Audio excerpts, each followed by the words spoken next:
So the next row is about selling and general and administrative. As you know that we have incremental annual overhead here. Okay, so each year you have an additional expense. It is equal to this cell F4 divided by 1000. Copy and paste in terms of function. Okay, so in the first year and in year 5 we don't have any incremental annual overhead. Okay, you also have upfront R&D. Okay, it is equal to minus this one divided by 1000. But remember, this is an upfront. It means that is a only one time payment. Okay, only a single cash flow. Then we have the depreciation. Okay, and depreciation expected life of the new equipment is 5 years. Okay, so depreciation it is equal to minus open parentheses this investment cost F4 divided by 5. Okay, 5 is the number of years like this. Okay, so remember you have to divide it by 1000 because this is a 5 years project. Press in terms of function. Okay, so right now you got the depreciation already. Here's the EBIT. Okay, it is equal to summation of from gross profit until depreciation. So here you paste in terms of function.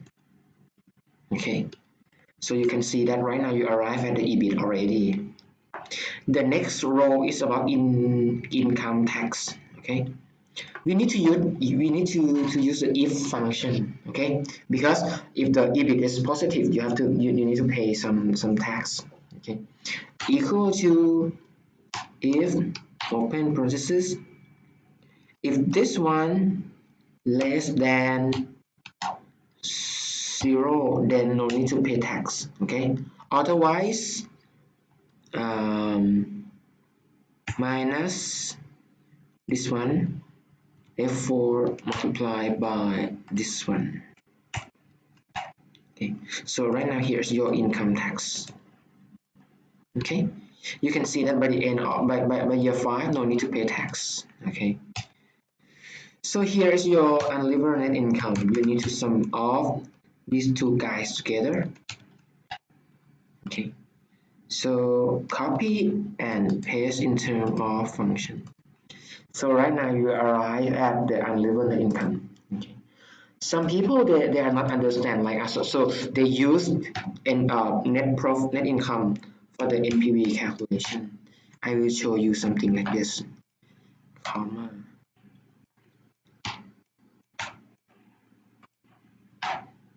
You see, right now NPV based on net income they are positive.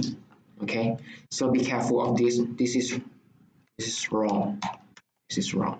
Okay, we should not calculate financial returns from net income. Okay, so right now you arrive at the net income already, so we will calculate the free cash flow. Okay, so I show you in class that we need to plus back depreciation less less capital expenditures, less increase in net working capital, and plus terminal value. In this case, we don't have the case that does not mention about the terminal value. So we need to plus back depreciation. Okay, so the thing is that we need to equal to minus depreciation like this. So the symbol will turn to positive sign. You see. Okay. What is your capital expenditures? It is only one-time payment and it's a cash outflow. So here is your investment. Remember, it should be in terms of 1000. Okay. So you finish all line already here. Another important thing is that we have to calculate the incremental net working capital. Okay, so let's see. This one is about working capital calculation. When your sales grow up, we need to inject more working capital. So here is the receivable and here is the payable.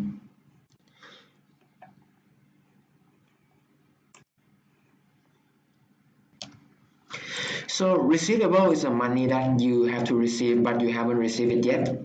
And right now receivable is the assumption is 15% of sales. Okay. So it is equal to link to this receivable, press F4 and multiply by your sales. Okay. So here's your receivable, 15% of sales. Okay. Copy and paste in terms of function. And here's your payable, the money that you have to pay but you haven't paid yet. So have a look here, it is equal to 15% F4 multiplied by cost of goods sold. Okay, so no need for the minus sign. So here's your payable. Okay, so here's your net working capital is equal to summation of these two guys together. Okay. When I do like this, have a look here. Control C is mean copy and then select here and paste in term of function. Okay. But have a look here. In terms of free cash flow calculation, we need to use increase in net working capital. So the increase in net working capital is like this. We don't have any receivable here. And also in year 5, here, we don't have any net working capital. So increase in net working capital, it is equal to this year minus by this year, you see. So be careful on this. When you look at increase in net working capital, you see, once you move on from year 0 to year 1, here is your incremental working capital. You copy and paste in terms of function. You see, you can see that if you look at increase in net working capital, there are incremental working capital in the first year, and since the sale revenue they are the same throughout year 1 and until year 4. So here in year 5, our assumption is that you release all working capital back to your pocket. Okay, here have a look here. Once you finish all the thing here, have a look in my if have a look in my blue shade highlight here. So here is a less increase in net working capital. So it is equal to minus this row. Okay, and you paste in terms of function. So once you do this correctly, you can see that in year 1, you have this is a cash outflow and here is a cash inflow. It means that you release all working capital back to your pocket. So it is a positive sign. Okay. Then finally we got free cash flow. Okay, it is a summation from this row to this row. You can see that here right now they are the free cash flow for the project. Okay, and then we will calculate the NPV together. It is equal to NPV open parenthesis required rate of return, comma, future cash flow plus this one. You see, right now, here is the correct answer.